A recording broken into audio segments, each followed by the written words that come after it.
kailangan nila, maibibigay natin yung happiness nila. Kasi para din yan silang mga tao. At saka iparamdam natin yung mga pagmamahal natin sa kanila kasi nararamdaman nila yan. Tapos,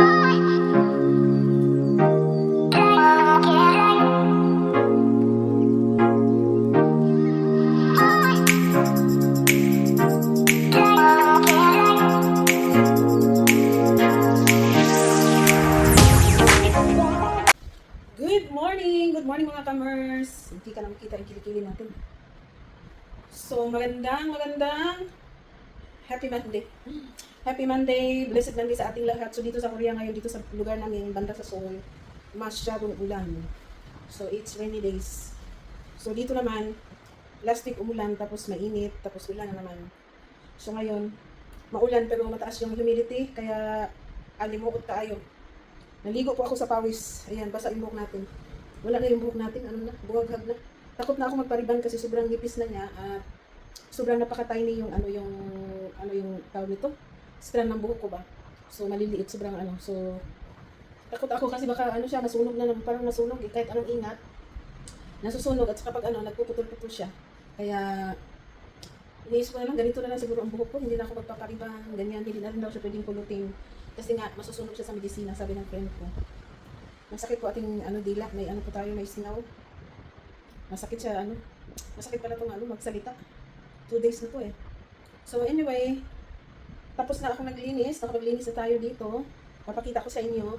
Hindi na ako nagbibideo ng aking mga ginagawa kasi pabalik-balik lang naman.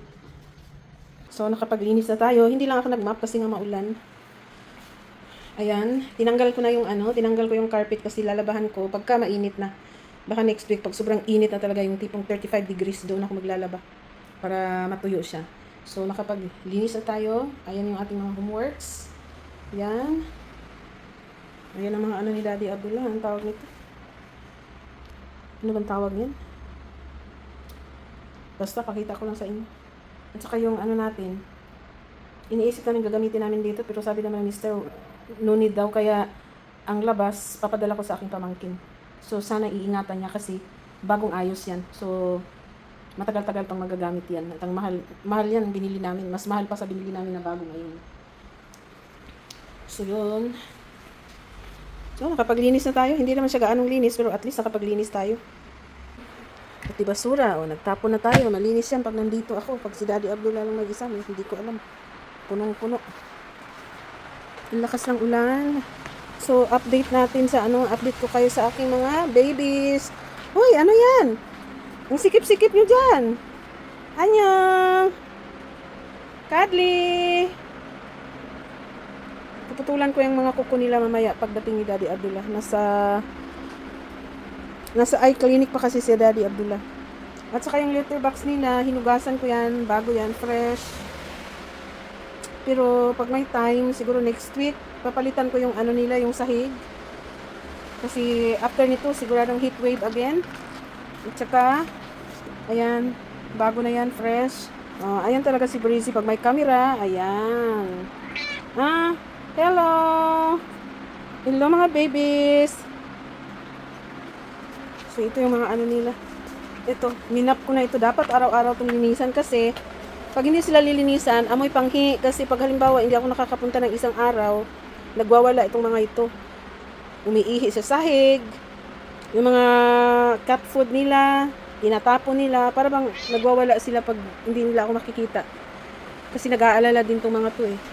Ganito daw talagang mga pusa. Pag yung far parents ay umalis, para ding nagpipray sila na sana safe lang tayo, ganon. At saka, ang tingin din nila sa atin ay pusa. Malaking pusa ang tingin nila sa atin. So, pagdating natin, sila ng pasalubong or iniisip na lang nila pag umalis tayo, naghahunting tayo ng something para sa kanila. So, kagaya ng bibilhan natin sila ng cat food, o laruan, o mga tower nila. Yan, papalitan na ng tower nila kasi sobrang tagal at luma na ito. So, papalitan ito, pati yung mga litter box nila, palitan yan. Para hindi na siya matrabaho. Kasi pag ganyan kasi, kailangan talaga araw-araw lilinisin. At hanggang nandito ako sa aming mini warehouse, pag may nakita ako na dumi nila, tinatanggal ko na kaagad-agad. Hindi ko na pinapaabot ng bukas. Basta nandito lang ako. Pero pag wala ako, no choice sila. Diba? Ayan. So, ganyan lang ang linis natin today. So, dito muna ako naglinis sa kanila at sobrang, so kailangan may exhaust fan dyan kasi pag sobrang init, heat wave, naku, parang dito, grabe ang init, parang sauna. Kawawa sila. Tapos inaanuhan ko na lang sila ng portable aircon minsan, pero maaksaya kasi sa kuryente kaya hindi siya dapat gamitin palagi. So, kaya may exhaust fan na nilagay. Pero inshallah, baka next year, aalis na kami dito kasi i-demolish na ito yung lugar na ito. So, maghanap kami ng panibago. Sana makahanap kami ng amin na talaga, inshallah. Mashallah. Yan, mashallah ang ating mga alaga.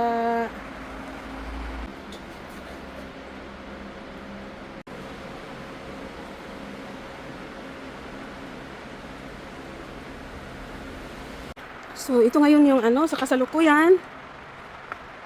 So, ito yung walang kaming masyadong talaga lugar, wala ng space. Ito naman mga LCD. Ayan. Ayan. So, sana yung malilipatan namin maganda na. Anyway, kung makalipat kami, kung makahanap kami ng lupa, kami naman ang magpagawa. So, ito hindi pa na papadala ko sa Pinas. So, ito yung trabahuin ko ngayon pala. Kasi, bala kong magbungkal doon kasi ang haba ang taas na madamo. Kaya lang malakas yung ulan, hindi pwede.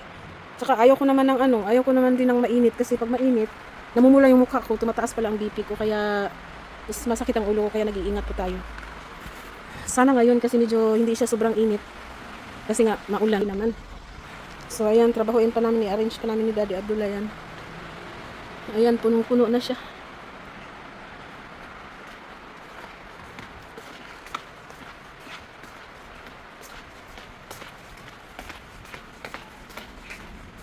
So, nilinis ko na yung CR namin.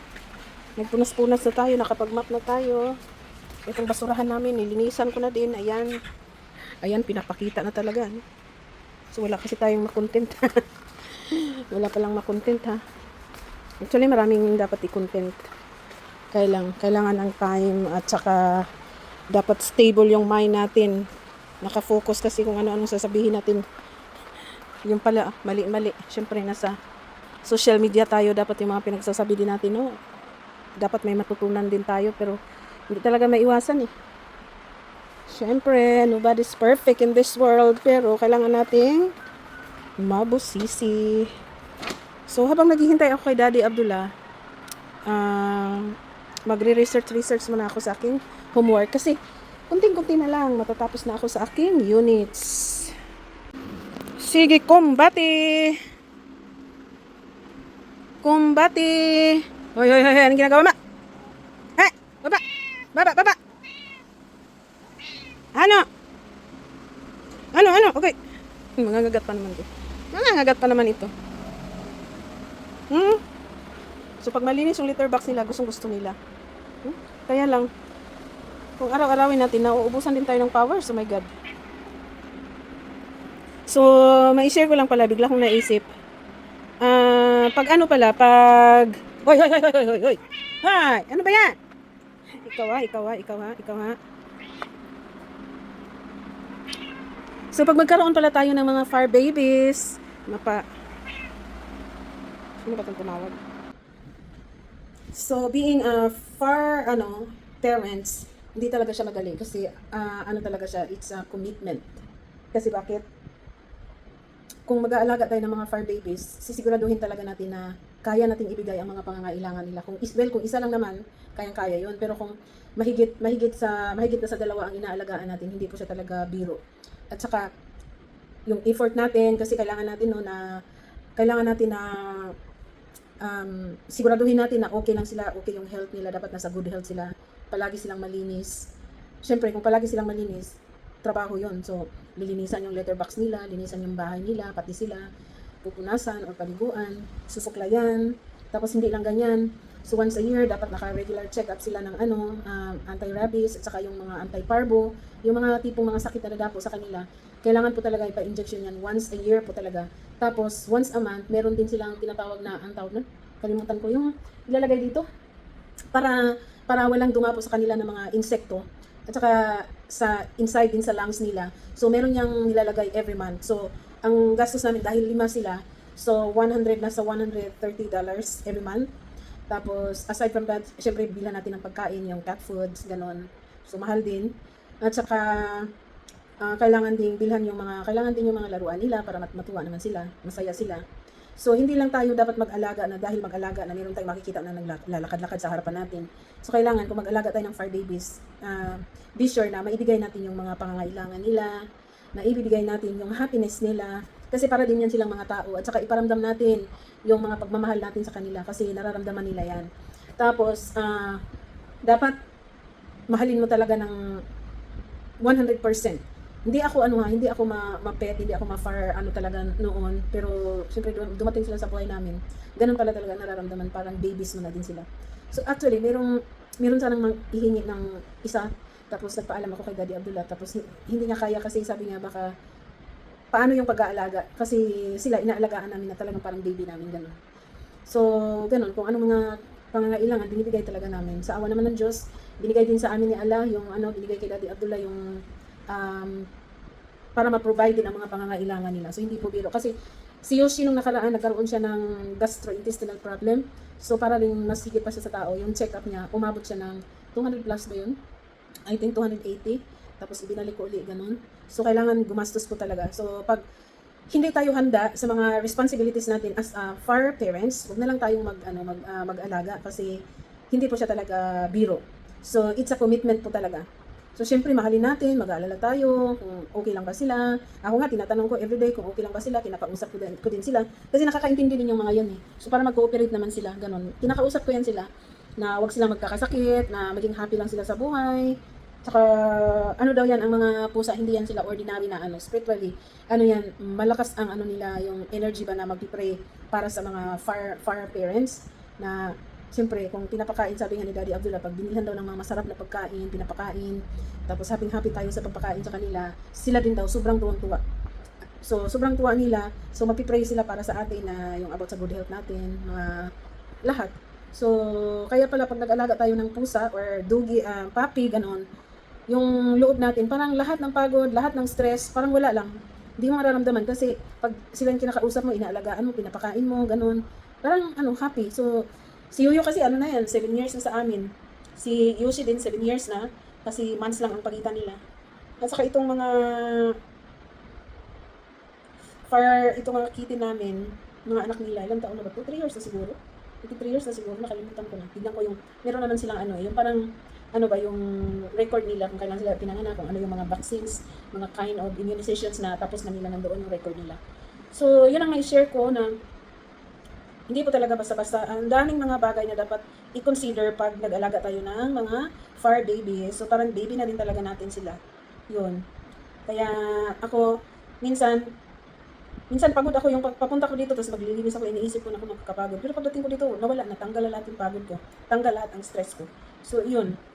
So, sa mga fur parents dyan, mga fur moms, fur dads, sa lahat ng mga nag-aalaga ng so saludo po ako sa inyo, shout out sa inyo lahat. So sana magkakaroon ba tayo ng enough na yung tamang lakas, yung energy, yung power, sana bigyan tayo ng sobra-sobrang power para maalagaan din natin sila. Kasi pag masaya sila, masaya din tayo. Pag malinis sila, malinis din tayo, di ba ganun? So, pag hindi naman ako malinis sa bahay talaga, hindi rin ako ma-organize na pero ayaw ko lang sa totoo lang, ayaw ko ng kalat, ayaw ko ng, basta kalat ng mga bagay-bagay, so kailangan na-arrange ko yan. Pero ngayon, may edad na tayo, so depende na lang sa depende sa mood ko.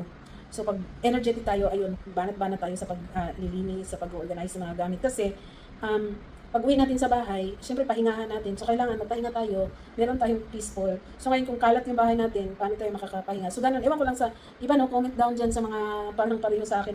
Basta ako ganun ako. Pero ngayon naglaylo na nga ako nung medyo bata-bata pa ako, nasa mga 20s to 40s, grabe ang ko kasi pag nagtatrabaho ako, pag gusto ko pag umalis ako sa bahay, malinis na yung bahay ko. Will arrange na yung bahay ko para pagbalik ko, okay na. Okay, ganun ang ko eh. Ganun talagang, ganun talagang ang gusto ko. Parang nare-relieve ako.